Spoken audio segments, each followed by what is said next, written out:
Valentine. Je vais demander à Frédéric Hubert aussi de venir, notre deuxième intervenant. Et je vous laisse vous présenter. Bonjour tout le monde, également ravi d'être parmi vous ce soir. Donc moi je suis Frédéric Guibert, je suis responsable santé et sécurité chez Scania Production à Angers. Moi je suis dans une entreprise qui fabrique des camions.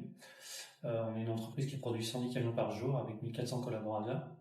Et donc moi je suis dans un service qui gère tout ce qui est santé et sécurité au travail. Et en parallèle, on travaille aussi avec un service autonome de médecine avec un médecin du travail et 2 infirmières. Et moi, donc, dans mon organisation, j'ai la chance d'avoir 2 ingénieurs sécu qui travaillent donc, sur tout ce qui est sécurité, veille réglementaire et analyse de tout ce qui est accident de travail. Et 2 ergonomes où là, on vient travailler sur une cartographie un petit peu de tous nos postes de travail pour faire de l'amélioration des conditions de travail. Voilà, un petit peu. Merci Frédéric. Et la troisième intervenante est Anaïs Coulon. Je vous laisse également vous présenter. Bon. Merci beaucoup pour l'invitation et l'organisation de cet événement sur ce sujet très intéressant et actuel. Moi, donc, je suis Anaïs Coulon, je travaille au sein de l'Association nationale des DRH. Donc, en fait, on dit DRH, mais c'est tous les professionnels RH qui peuvent adhérer. Moi, je suis salariée de cet asso, donc je ne suis pas RH moi-même, donc je porte leur parole ce soir. On est, plus rapidement pour vous présenter l'association, on a 6000 adhérents sur toute la France, donc c'est des professionnels RH qui adhèrent en leur nom. Tout niveau hiérarchique, toute région, tout secteur d'activité, principalement des PME et des ETI. Et nous, notre objectif en tant qu'association, c'est déjà de les rassembler, parce qu'ils sont parfois un peu isolés dans leurs fonctions, et donc de leur faire gagner du temps en fait, en partageant leurs bonnes idées, leurs pratiques, et aussi de répondre le mieux possible à leurs problématiques. Et en matière de santé, on en a pas mal. Merci Anaïs, je vous remercie à tous les trois. Alors c'est vrai qu'on parle beaucoup de santé mentale des collaborateurs, mais qu'en est-il de la santé mentale des managers et des cadres en entreprise ? Et d'après le dernier baromètre de la santé mentale en entreprise, près de 1 Français sur 2 estime que la fonction managériale est plus difficile à exercer que par le passé. Alors pourquoi ? Premièrement, la pression des managers pour atteindre leurs objectifs en termes de chiffre d'affaires ou autre. Ça va être également une pression salariale constante avec une demande de hausse des rémunérations en raison d'un contexte inflationniste. Et enfin, l'instabilité des collaborateurs avec un turnover qui est quand même important et persistant. Alors, la première question à se poser, c'est quelle est la situation actuelle de la santé mentale en France des cadres et des managers ? Quelles sont les tendances ? Y a-t-il une amélioration de la santé mentale depuis quelque temps ou bien une détérioration de la santé mentale ? Quelles sont les problématiques actuelles ? Je vais laisser la parole au docteur Casvier qui va prendre la parole. Alors, vous avez déjà donné des pistes et je vais reprendre, j'ai pris quelques petites notes. Donc, comme je l'ai dit tout à l'heure, la santé mentale et la santé physique sont extrêmement liées. En 2023, on a remarqué que les recours aux urgences pour troubles de l'humeur, idées et gestes suicidaires avaient énormément augmenté, notamment depuis la crise du Covid. La santé mentale est dégradée, selon Santé publique France, et la tendance est largement retrouvée en milieu professionnel. Donc, il faut savoir que la santé, elle est très mauvaise chez les enfants, chez les adolescents, chez les personnes âgées, mais aussi et surtout en milieu professionnel. Voilà. Donc, qu'est-ce qui fait que il y a une dégradation de la santé mentale ? Moi, ce que je vois, parce qu'on me demande, donc dans l'environnement dans lequel je travaille, il y a beaucoup de métiers, beaucoup de risques associés. Il y a une grosse pression sociale, une pression de l'excellence, avec des métiers très compétitifs. Il y a des contraintes de temps, l'abus de substances pour tenir, être au top à chaque fois, et puis combattre les problématiques de décalage horaire, de travail de nuit, etc. Donc, des pratiques addictives avec substance, sans substance, et des pratiques légales et illégales. Donc, on a le tabac, l'alcool, tout ce qui est joint, voilà. Et puis aussi, il peut avoir des drogues dures, des opiacés, la cocaïne, des médicaments pour lutter contre les douleurs, et puis les troubles du comportement alimentaire, enfin plein de problématiques d'addiction. Voilà. Donc nous, ce qu'on voit, c'est qu'au niveau du service de santé, donc je ne l'ai pas dit tout à l'heure, hein, donc moi j'ai un cabinet médical avec en tout 3 infirmiers en journée et puis une quinzaine d'infirmiers qui tournent le soir et le week-end. C'est toujours ouvert. Moi, je suis toujours joignable.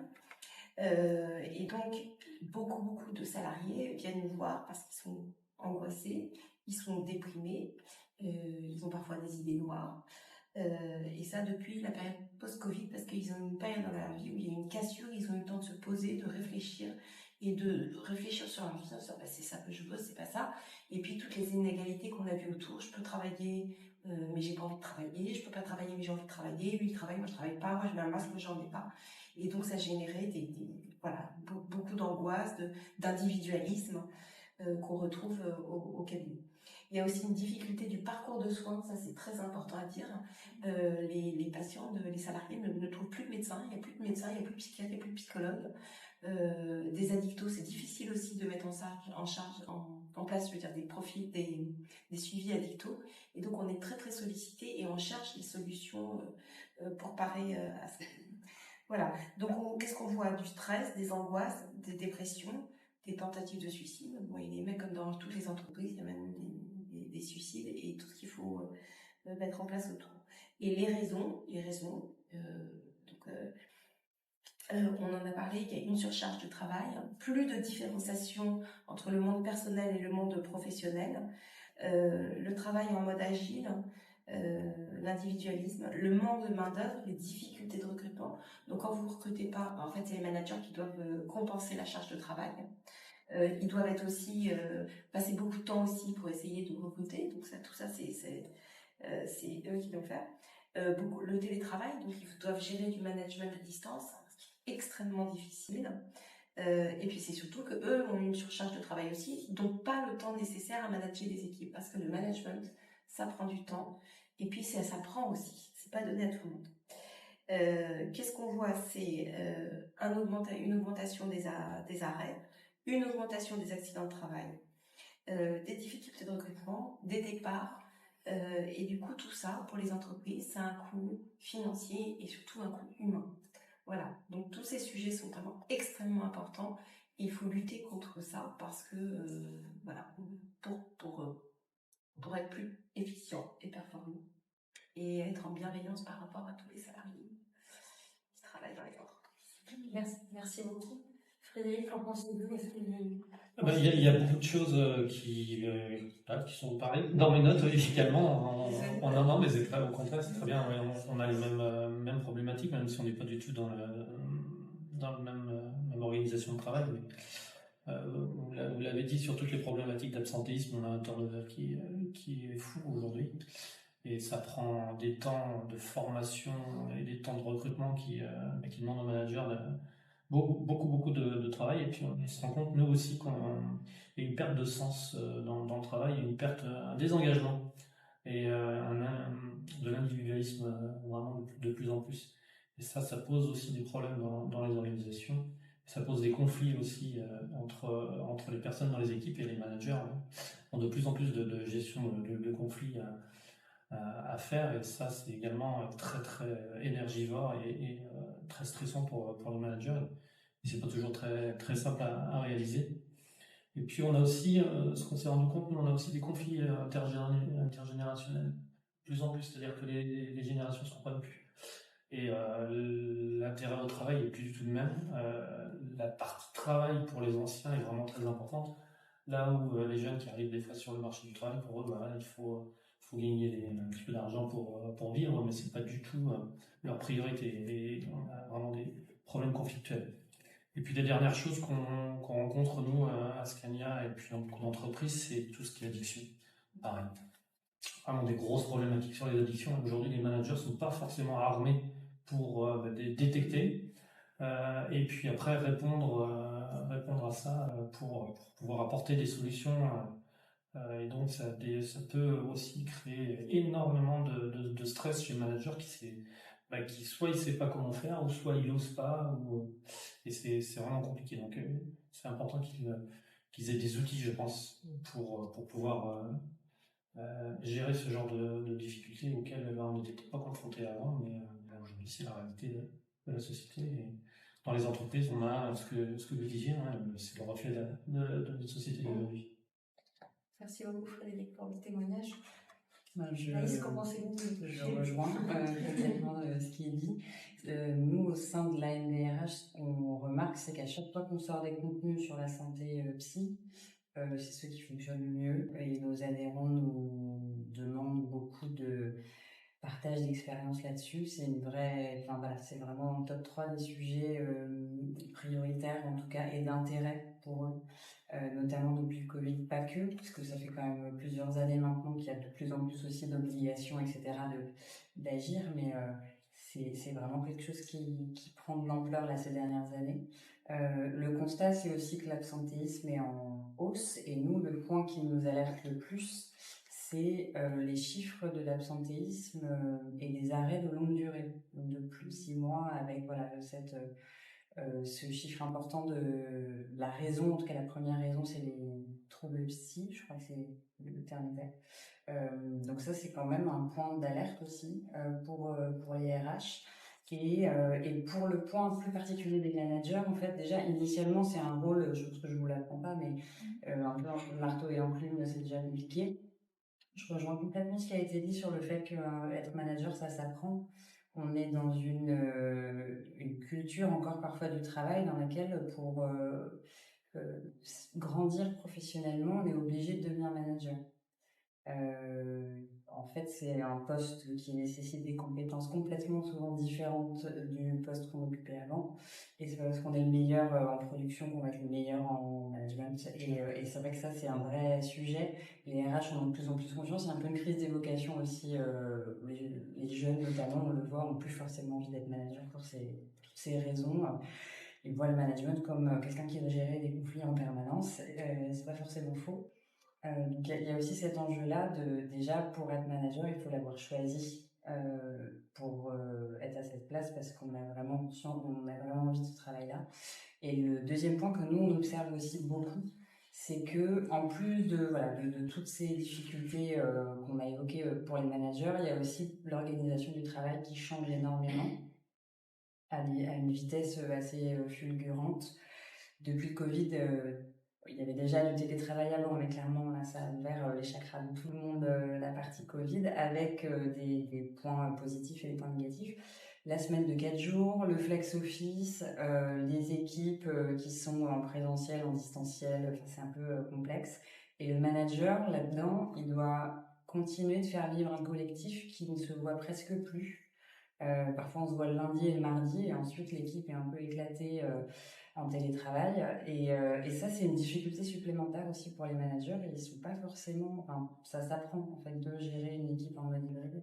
Donc, il y a tous ces sujets-là. Nous, en tout cas, ce qu'on voit, c'est que le sujet de la santé psy, c'est vraiment un sujet sur lequel les RH ont besoin d'être formés. Parce qu'en fait, ça s'apprend. Et le point aussi que nous, on pousse à la NDRH, c'est de bien faire la distinction entre... Ça, c'est du rôle de la médecine du travail, ça, c'est le rôle du RH, ça, c'est le rôle du manager. Le RH n'est pas médecin, tout comme le manager n'est pas médecin non plus, et de bien délimiter à quel moment aussi on passe le relais pour pas brouiller les rôles aussi, parce que c'est pas simple, que ce soit pour les managers, les RH.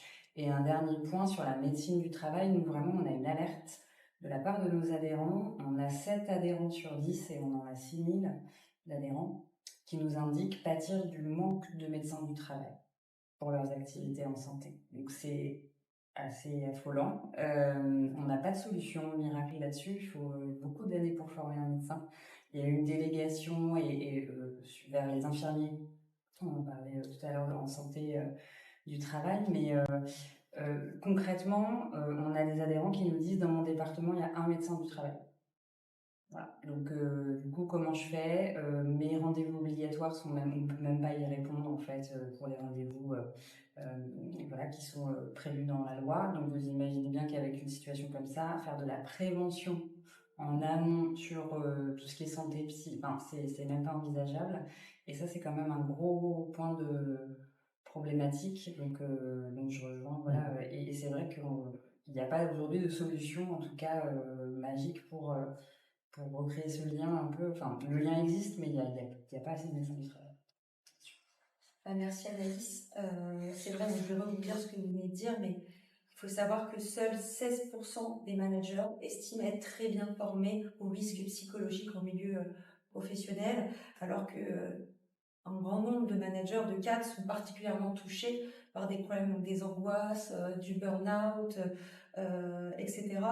Et par exemple, si on parle des addictions, un certain nombre de managers ont recours à des substances, des drogues, pour rester performants dans un milieu compétitif. Alors la question qu'on se demande, c'est quelles sont les solutions pour promouvoir le bien-être et la santé mentale des cadres et des managers. Qu'est-ce qu'il faudrait faire d'après vous pour améliorer la santé mentale? Alors déjà, quand on parle de manager, ce qui me semble très important, c'est d'entendre que manager, ça peut être toutes les strates de l'entreprise jusqu'au directeur général. Voilà. Et ils ont aussi leurs difficultés, leurs angoisses. Il y a les managers de terrain, mais vraiment toutes les strates qui sont dessus. Et c'est pas plus moment plus c'est facile, bien au contraire. Alors donc quelques éléments, c'est déjà reconnaître les difficultés et les autoriser les managers à être en difficulté. Donc les accueillir, les entendre, les accompagner, les rassurer et surtout les sortir de l'isolement. Surtout qu'ils ne soient pas seuls face aux problématiques, aux difficultés. Ils ont besoin d'échanger, ils ont besoin de parler, ils ont besoin d'avoir des idées autres et un œil extérieur sur les situations.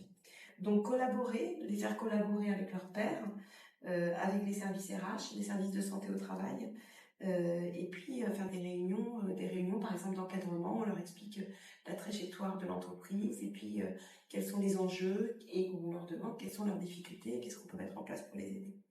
Et pour moi ça a été un enjeu. Les managers n'avaient pas tendance à venir me voir, ou les chefs de service, les directeurs. Moi au début j'arrive le premier mois, personne ne vient me voir. Même pas 15 jours. Qu'est-ce que j'ai fait? J'ai pris en fait tous les noms des directeurs, j'ai pris rendez-vous avec tous les directeurs, puis ensuite tous les chefs de service, les adjoints, et je les ai vus un par un, et on a commencé à discuter, échanger, leur dire voilà, vous n'êtes pas seuls, on est là, mon mail, mon téléphone, et allez-y. Et en fait, au fur et à mesure, ils connaissent, et tac, un message, Valentine, j'ai ça, tac, tac, tac, ça va vite, et plus vite on prend le sujet en charge, plus vite la situation est prise et évoquée, plus vite on trouve des solutions et moins la situation se dégrade. Donc les pistes de solutions, c'est donc collaborer, informer et former, on en a parlé. Donc former les managers, les former sur aussi la gestion de conflits, les former aux risques psychosociaux, il y a plein de formations, notamment dépister des signaux forts et des signaux faibles. Donc par exemple, quelqu'un qui arrive tout pimpant, tout maquillé, tout habillé, après vous voyez son état de santé qui se dégrade, elle arrive à la dessert, elle n'est pas maquillée, elle s'habille comme un...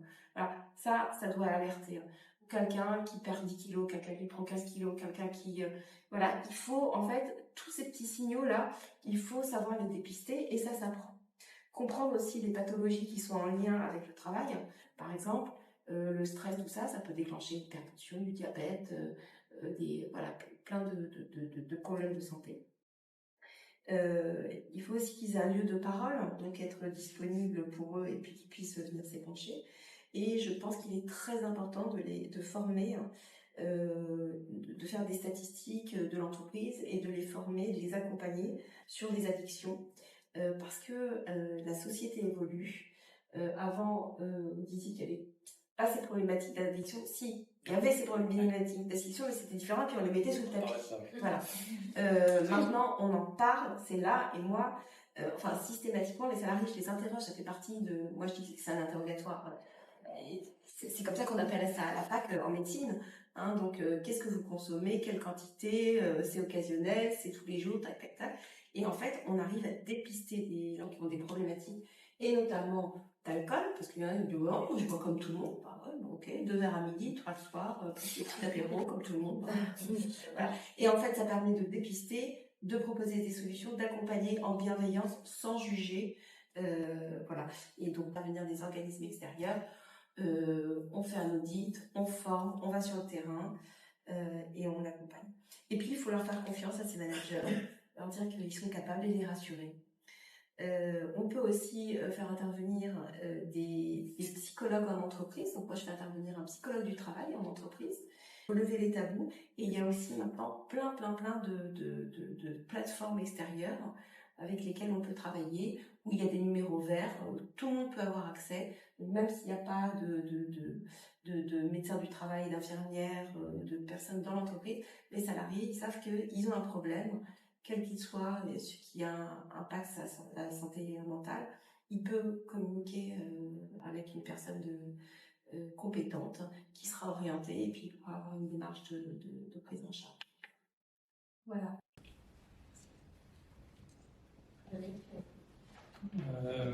Oui, bah, je me retrouve encore dans tout ce qui est a dit. C'est normal, et tant mieux. Et tant mieux, parce que autrement, ce serait embêtant quand même. Si je pouvais compléter par rapport à l'accompagnement de nos managers, et je suis persuadé que c'est très important de les accompagner sur, par exemple, sur des questions de santé publique et sur tout ce qui est addiction, et de ne pas hésiter à prendre ou à s'emparer de certains problèmes de santé publique dans les entreprises. Donc, c'est des choses qu'on a faites déjà sur les addictions. Alors, l'addiction à l'alcool, on a formé tous nos managers sur tout un processus de prévention des addictions au travail en lien avec l'alcool aujourd'hui, et on veut le développer sur d'autres addictions, mais voilà, on forme les managers à la prévention avec tout ce qui est prévention primaire, secondaire, tertiaire, et on les accompagne sur toute cette gestion des addictions liées à l'alcool aujourd'hui. Et je pense qu'il ne faut pas hésiter à le faire. Après, on a mis en place aussi des choses par rapport au tabac et sur les accompagnements, et proposer aux managers d'être capables de proposer à certains de leurs collaborateurs de les aider, de les orienter.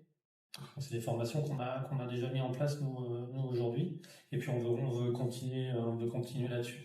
Dans notre plan stratégique de 2024, par exemple, on veut travailler sur tout ce qui est formation sur justement comment détecter les premiers signes de problématiques en santé mentale pour les managers, ce que vous disiez tout à l'heure. Ouais, tous les premiers signes. Moi, j'ai fait une formation en premier secours en santé mentale, mais par contre, qui n'était pas adaptée au monde du travail, mais qui déjà permet de donner des premiers outils. Donc ça, c'est un des objectifs, et je pense que c'est important pour les managers qu'ils aient ces outils. Pour être manager, on disait, il faut une formation, il faut des outils. Si on les a pas, mais on se retrouve dans des situations auxquelles on ne sait pas répondre. Donc ça, je pense que c'est important. Et une chose aussi importante sur les managers, on parlait souvent de l'impact des changements sur les problèmes après que peuvent rencontrer les employés.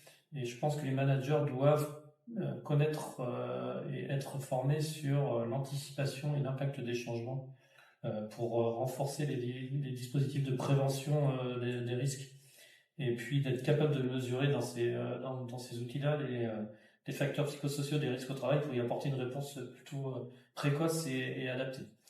On a des formations qui existent aujourd'hui sur comment gérer le changement, l'impact du changement, et puis on a un outil nouveau aujourd'hui qu'on utilise et avec lequel on forme les managers, ça s'appelle le IRA chez nous. C'est un risk assessment, une évaluation des risques, mais sur un impact humain. On met en place un changement d'organisation, on met en place une nouvelle ligne de production, des choses comme ça, et bien on vient faire une évaluation des risques humains sur toute cette mise en place et tous ces changements. Ça permet d'anticiper en fait les problématiques et de ne pas se retrouver avec des personnes qui ne comprennent pas le changement et puis qui peuvent se retrouver en forte difficulté.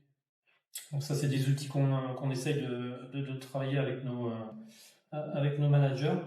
Et puis, je pense aussi qu'il faut les former sur tout ce qui est nouveau management, en fait. Aujourd'hui, c'est plus l'ancien management, on a besoin d'avoir un management participatif. Et c'est pas, voilà, c'est nouveau, hein. Enfin, c'est pas nouveau, mais en même temps, les managers sont pas tous très aguerris au management participatif. Je parlais tout à l'heure de perte de sens. Si on veut redonner du sens à nos collaborateurs, Il faut leur permettre de collaborer à l'évolution de l'entreprise, de participer à son amélioration. Et ça s'apprend en tant que manager. C'est plus du tout le manager en disant tu dois faire ça. Non, c'est qu'est-ce que tu penses qu'on doit faire pour améliorer nos conditions. Et là, c'est complètement différent. Ça, il faut former là-dessus. C'est hyper intéressant. Pour compléter, je rejoins complètement le rôle du manager qui a beaucoup bougé. Enfin, on le dit déjà depuis quelques années, mais c'est vrai que auparavant, le manager était celui qui savait le mieux et qui expliquait aux autres comment faire, et ça change complètement parce qu'aujourd'hui, l'information circule beaucoup plus, et donc c'est aussi un rôle qui a complètement changé, donc il faut les accompagner là-dedans. Sur l'enjeu des solutions, ou ce qu'on voit, en fait, on peut outiller les managers pour repérer dans leurs équipes. Après, sur leur propre santé mentale à eux, il y a toujours la crainte d'être perçu comme faible. C'est clairement que qu'on soit collaborateur ou manager, encore plus quand on est manager avec un rôle de chef d'équipe, de leader, tout ça. Et donc, ce qui fonctionne bien, c'est vraiment l'échange entre pairs. C'est-à-dire, il y a de plus en plus de création de communautés managériales, c'est nous qui donne, c'est-à-dire des discussions informelles, très simples, comme par exemple quelque chose qu'on pourrait faire là ce soir, entre pairs, sans lien hiérarchique, pour partager sur des situations vécues, communes, si possible, donc soit du co-développement, c'est-à-dire j'expose un problème et d'autres vont m'aider à le résoudre, ou un partage de difficultés, parce que c'est vrai que quand on est manager, c'est quand même assez compliqué aussi de dire à sa direction qu'on a des soucis. Souvent quand on le dit, c'est vraiment que la situation est en train de devenir très compliquée. Donc c'est vrai que cette partie-là aussi, pour les sortir de leur isolement, ça fonctionne plutôt bien. Et nous aussi, la vision qu'on a là-dessus sur la santé psy de manière générale, c'est en fait quand on parle de santé au travail et d'amélioration de la qualité de vie au travail, en fait on parle du travail. Donc ça peut paraître un peu basique de dire ça, mais c'est pas en saupoudrant de quelques actions comme qu'on va y arriver, c'est vraiment en repartant de la base. Et donc c'est quoi le travail, nos conditions de travail, les lieux, les horaires, le rythme, la durée, la charge, et de repartir de ces bases-là pour vraiment améliorer les conditions de travail, la santé, la qualité de vie au travail. Et ça passe aussi par le dialogue social, donc ça prend du temps, c'est un vrai projet, il faut des ressources, il faut des moyens, et il faut le vouloir. Mais ça porte ses fruits, et c'est vrai que nous, en tout cas dans notre réseau, les RH qui ont vraiment porté des politiques de santé et de QVT ambitieuses et qui ont porté leurs fruits, c'est-à-dire avec un absentéisme réduit, etc.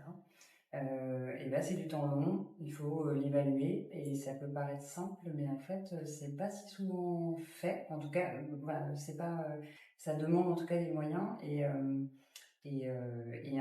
diagnostic partagé déjà. Rien que d'avoir ce diagnostic-là partagé et ensuite d'agir et d'avoir un plan d'action en commun avec les partenaires sociaux, ça demande un peu de travail, mais en tout cas c'est la manière, à mon sens, la plus efficace pour avancer là-dessus. Merci beaucoup Anaïs.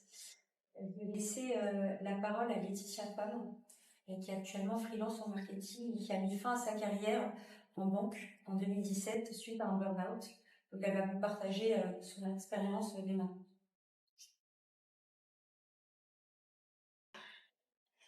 Bonsoir à tous. J'estime avoir mis 5 ans à digérer mon burn-out, ce qui fait qu'aujourd'hui, je suis capable de venir en parler presque sereinement. et je trouve ça important. Pour rebondir à ce qu'on a évoqué ce soir, il y a, moi je me suis sentie partir, descendre pendant au moins 1 an et demi. Donc c'est comme des strates qu'on rajoute au mal-être au niveau du travail. C'est-à-dire que d'abord, il y a trop de travail, mais c'est ok. Je suis désolée.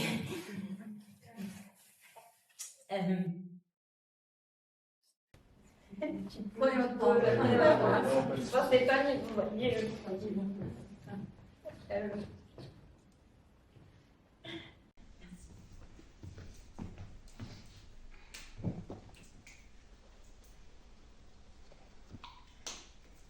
Si vous préférez, on peut en faire une discussion. Vous travaillez dans quelle boîte? Voilà, je travaillais dans une banque Donc, du coup, pas donné non, merci. Il n'y a pas de souci. Mais, ouais, donc, bon, j'avais le poste de mes rêves. Ok. C'est-à-dire qu'il y en avait un par banque. J'avais 32 ans. J'ai remplacé quelqu'un qui avait peut-être 10 ans de plus que moi et qui avait fait un burn-out. Mais à 32 ans, bah, moi, j'allais faire les choses autrement, j'allais y arriver. Logique. Voilà, ou pas. Donc voilà, donc oui, trop de boulot. Mais c'est ok, on prend sur nous, c'est le kiff et on y va. Des managers un peu à l'ancienne, où ils rentrent de déjeuner, qui disent bon, on va faire ce projet, on va mettre 500 000 euros sur la table, et donc du coup, il faut mettre en place. Donc. Et puis, un contexte de réorg sans fin. Probablement 3 ou 4 versions en 1 an et demi. Où petit à petit les têtes tombent. Donc à la fin, moi j'avais perdu les 4 niveaux de manager au-dessus de moi. Ma manager directe était devenue chef de projet comme nous. Et là, l'inspection générale, enfin la police interne débarque. C'est-à-dire que il y a plus, enfin nos managers sont avec leur fichier Excel et il y a plus de sentiments, il y a plus de projet. Voilà. Et donc en fait. On sait plus où est-ce qu'on va. Donc nous, on a des comptes à rendre en tant que manager. On a notre plan annuel, mais donc du coup, il faut qu'on aille mobiliser les équipes internes, externes. Donc oui, c'est le côté manager, c'est que si on comprend pas comment on emmène les gens avec nous. Donc on sait plus pourquoi on se bat le matin, on sait plus quelle était la direction d'hier et quelle sera demain. Il faut rendre des comptes, mais en vrai, on sait vraiment pas les expliquer. Et on sombre petit à petit. Et j'ai pas trouvé une branche à laquelle m'accrocher. Et vous aviez une directrice ressources humaines, quelque chose? Alors, oui, c'est la dernière porte que j'ai été frappée. Là-bas, on se retrouve dans l'infirmerie. Nous non plus, on n'est pas de médecin du travail sur place. On était un gros site, mais je sais pas, j'ai jamais vu de médecin du travail. J'ai vu l'infirmière. Mais en vrai, on était, enfin, voilà, les réorgs et tout faisant que, bah oui, on savait que le contexte était compliqué. Oui, il y avait un sacré nombre de burn-out. On n'était pas les premiers. C'était compliqué, c'était mal, mais c'était bazar en fait. On savait, enfin, personne. Donc après, on nous a envoyé par mail un numéro de psy à appeler. Mais faire la démarche de dire je vais aller voir un psy, c'était quand même particulier. Donc en vrai, personne n'a appelé ce numéro. Et donc, j'ai fini par aller voir la RH en lui disant je suis plus apte à faire mon travail, faites quelque chose, changez-moi, emmenez-moi quelque part. Et ils m'ont dit que ça allait passer et ils m'ont envoyé en formation estime de soi, que j'ai hyper mal pris. C'est compréhensible. C'était pas le problème. Et là, j'avais rencontré une coach qui, de toute façon, ne pouvait plus me dire bonjour sans que je me mette à pleurer, donc qui m'a dit madame, vous faites un burn-out, il faut faire quelque chose. Et j'y suis plus jamais retournée. En fait, ça a été hyper violent. C'est-à-dire que donc il y a toute la descente. Et après, une fois qu'on a arrêté, on fait quoi? C'est un trou noir. Et du coup, vous avez pu consulter quand même après? À titre personnel, vous avez eu le courage d'y aller? Alors, j'ai pas trouvé un psy. Enfin, j'ai vu. Je viens d'une famille de banquiers, et donc la banque. J'avais ma sœur qui bossait pour la banque concurrente au même étage, puisqu'on était un groupe à 1. J'avais ma mère qui était aussi dans le groupe. Enfin, celle-ci. Alors, j'étais pas en état, je pense, elle m'a demandé si, c'est cliché, elle m'a demandé si ma mère, si je trouvais que ma mère plaisait aux hommes. Ça m'a craqué. J'étais pas en état, je sais pas, peut-être qu'elle savait de quoi elle parlait, mais en fait, non, je trouve que après l'accompagnement, le médecin généraliste, il voulait me donner des calmants. On m'a envoyé voir un psychiatre à l'hôpital qui me dit madame, il faut changer de travail, c'est tout. Je passe un psy et je suis tombée sur un kiné qui faisait de la médecine chinoise. Donc moi, je suis mariée à un Vietnamien, j'ai beaucoup travaillé, voyagé en Asie, je suis ouverte un peu et j'étais pas en état de vraiment parler, donc du coup, je me suis soignée, j'ai réussi à sortir du brouillard avec ce kiné qui faisait le massage chinois et de l'hypnose. Okay. Et parce que j'avais du mal à mettre des mots dessus. Et j'ai fait l'hypnose. Et ça a duré. Et j'estime que pendant moins un an et demi, quand j'essaie trop de me remettre dans les mails ou quoi, ce brouillard, j'ai appris à reconnaître que les mêmes causes font les mêmes effets et que oui, si je voulais m'y remettre à fond comme avant, ça ne marcherait pas parce qu'en fait, mon cerveau, il a mis. Et donc, pour m'en sortir, je suis tombée sur une page web, il y a une page web du gouvernement qui dit qu'il est possible de faire une formation en étant en arrêt maladie. Et donc, je me suis battue pour avoir cette acceptation. Donc, ce qui était bien, parce que ça m'a sorti, mais en même temps, c'était tellement un acte de survie. Sur, il faut que je trouve un plan B. Je n'allais pas rester sur mon canapé, ça faisait déjà 2 mois. Qui sont faits. J'avais aucune relation avec mon entreprise. Je sais que c'est assez compliqué de faire un lien avec les gens qui sont absents, mais en fait, ils attendaient que je revienne et je n'étais pas capable de revenir. Donc, qu'est-ce qu'on fait? Donc, j'ai fait en me disant, je suis has-been en faisant du marketing dans une grosse banque. Je remets à niveau mes compétences. J'ai fait un MBA en marketing digital. Sauf que le problème du truc, c'est que faire de ça, c'est que du coup, je ne pouvais pas faire de stage. J'étais en arrêt maladie pour ma boîte. Ça devenait compliqué quand même. Donc, je me suis pris ce flot d'informations absolues qui m'a fait un peu sortir, lever la tête, mais j'étais pas en capacité d'absorber tout ce que j'ai absorbé. Donc, j'ai eu un temps après derrière. J'ai pas pu faire de stage. J'ai pas vraiment rebondi. Mais un an après, il m'était toujours impossible de passer des portes tournantes de mon immeuble. Et donc, j'étais reçue par le DRH en disant, OK, madame, l'entreprise vous a cassé. On fait de rupture conventionnelle, ce qui était vraiment pas dans la manière de fonctionner. Et voilà. Et après, il faut rebondir. Au bout de combien de temps vous avez peut-être mis en freelance du coup, entre l'arrêt de... Alors du coup, après ça, du coup, pendant 2 ans, j'ai travaillé en voyageant, j'ai monté une entreprise avec mon mari qui était tech, en disant marketing et tech, il y a des choses à faire. Je me suis cherchée du point de vue entrepreneurial. Il y a eu le Covid, je suis tombée enceinte, donc j'ai vraiment fait durer les années. Et puis j'ai fait 1 an là récemment en 2022-2023, ce que j'appelle mon rebound. Genre, l'entreprise ils sont venus me chercher, j'ai fait du freelance 3 jours par semaine, puis 4. Donc j'ai remis un pied doucement dans l'entreprise. C'était pas des banquiers, c'était des consultants en banque. Ça faisait la différence, je ne serais pas retournée. C'est hyper important parce que vous savez, je vis j'ai un siège de banque qui n'était pas mon employeur, mais qui est d'une autre banque, là où je vis.